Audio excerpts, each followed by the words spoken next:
Mr. Fisher is home from a hard day's fishing off the Redcar coast. He's tired and weary, but before he can relax in the warmth of his fireside, you can imagine his wife telling him as he waits at the door to take off his damp sandy oilskins and sea boots before he sits down to enjoy a hot mug of tea, a read of the paper, and perhaps a pipe of baccy before supper. There was never much romance in fishing. That's just trawlermen's talk at the bar. At the end of the day, it was mostly no pay. It was dangerous, dirty, and hard. There are times when we made a good living. Now we can't make ends meet like we could. We're off to our necks, so we're clearing the decks, getting out while the going is good. So I'm saying goodbye. The Zetland, it was commissioned in 1802, and it was commissioned by Lord Dundas and Reverend Williamson, and it was paid for by the townspeople of Redcar and the fishermen, and it cost a grand total of £200. She was actually in full service from 1802 to 1864, and she saved at least 500 lives. But after that, in 1880 she was called out because 3 ships went aground out in the bay in one go, and the 2 lifeboats that they had were damaged, so they had to get the Zetland out, and she went and she saved 7 men off one of the ships. The Zetland and the Heritage Museum that we have here, it's like the maritime history of Redcar. There's all the photographs, there's the reproduction of a fisherman's cottage upstairs, and a lot of the photographs of the wrecks, and photographs of loads of ex-lifeboat men that sailed on the Zetland. Come along, brave boys, come along, brave boys. The Zetland lies awaiting on the shore.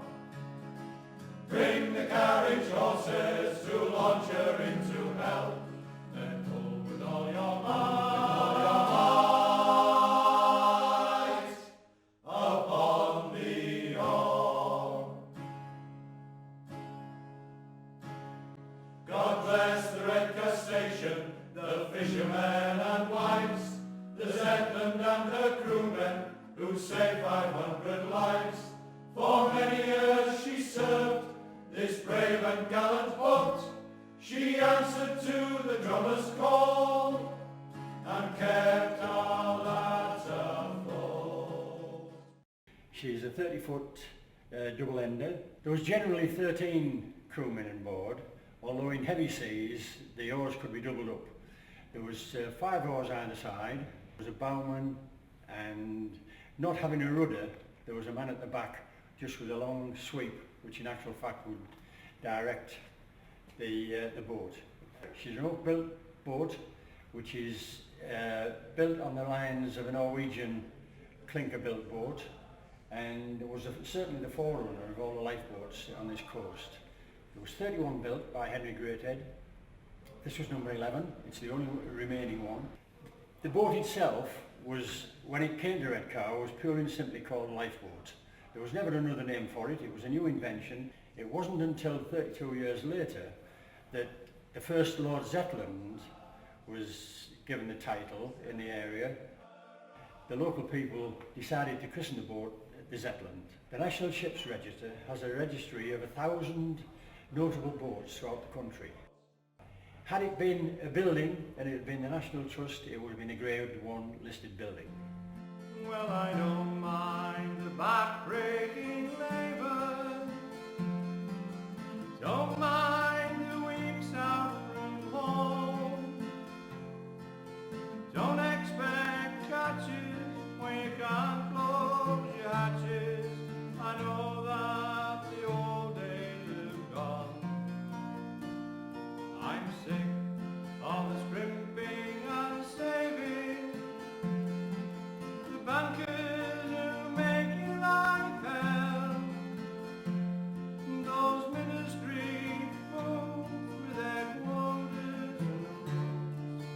Frenchies just pleasing themselves. Yeah, my family started in lifeboating through the fishing industry since 1800, when the Zetland lifeboat came shortly after that, and we've been involved ever since. Yeah, fishing and lifeboating tends to go hand in hand in most small communities back in the olden days, and so most families who were fishermen also were on the lifeboat, and that's just continued for me right the way through to present day. There was an incident in 1901 to a vessel called the Honoria. My great-grandfather's brother and his two nephews were part of the crew that were trying to rescue the Honoria crew on that day. Unfortunately, the boat that they were in capsized and they were all drowned. That's been remembered in the Arnold history, and those names are now engraved on the Arnold memorial at Poole, which is quite a fitting tribute to the sacrifice that they made. In an average year at Redcar, it's a fairly busy station. We average between 50 and 80 calls for assistance. Not all of those are critical incidents, you might say. Sometimes it's towing fishing vessels, other times it's kids in dinghies and people on airbeds and that kind of stuff in the summer. But we get our fair share of traumatic incidents as well. If you add on to that the training that we do, and we probably launch 50 or 60 times a year for training, then the guys are pretty busy here every Sunday and every Wednesday, plus call-outs in between. So there's a fair amount of commitment to going to sea in the lifeboat. I was talking earlier about my family history and family tradition back in the 1800s, and it's always interesting to compare what they did with what we do. The big difference, of course, is the boat and the equipment that we wear. They didn't have the benefit of waterproof clothing, they didn't have the benefit of the life jackets we have, and they certainly didn't have the benefit of engines and modern craft. And so you can only admire their bravery and their resilience, you know, the strength and how they could, especially on a day like today, they would put to sea in an open boat in nothing more than a wax jumper and a normal pair of trousers, soaking wet, freezing cold, and manually rowing the boat to a rescue.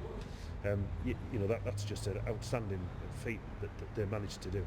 What hasn't changed though is the sea hasn't changed, the rocks haven't changed, and the way that they navigated by local knowledge hasn't changed either.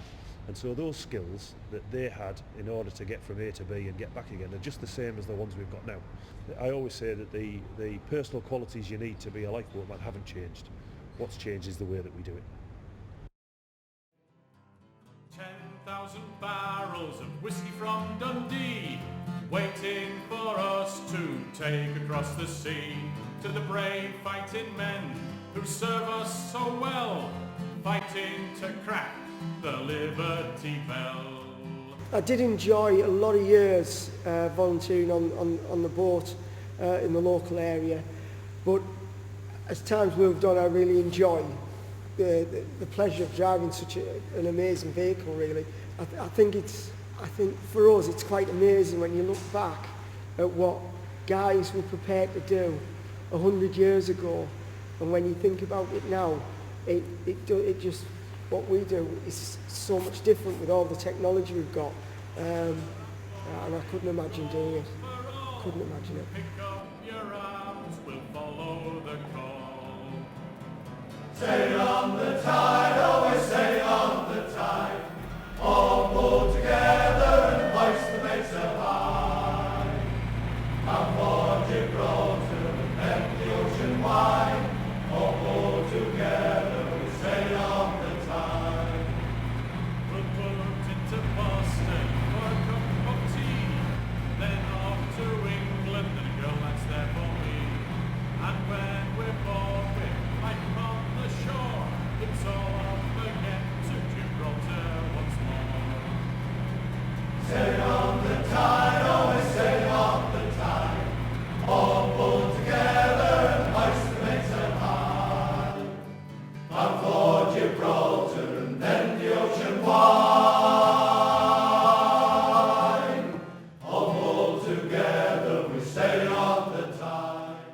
I became involved with the Iron Line because I followed in my father's footstep. He was a crew member here at Redcar for 20 years, and even when he retired from the lifeboat, he joined the station management team, and right up to the day that he died, he was involved with the Iron Line, opening the letters and looking after the administration of the station.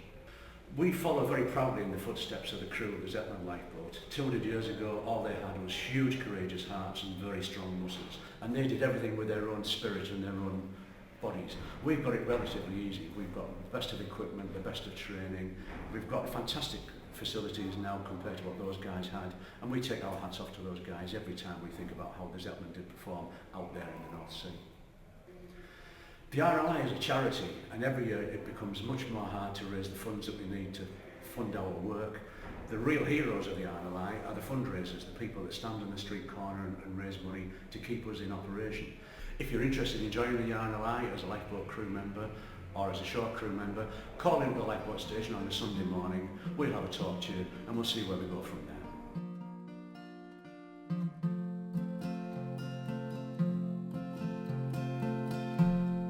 Must have been cold there in my shadow. Never have sunlight on your face. You've been content to let me shine. You always walk a step behind.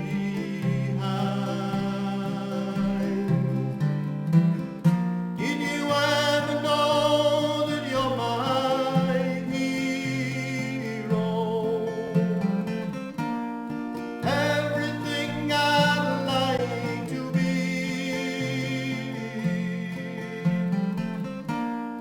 I can fly higher than an eagle.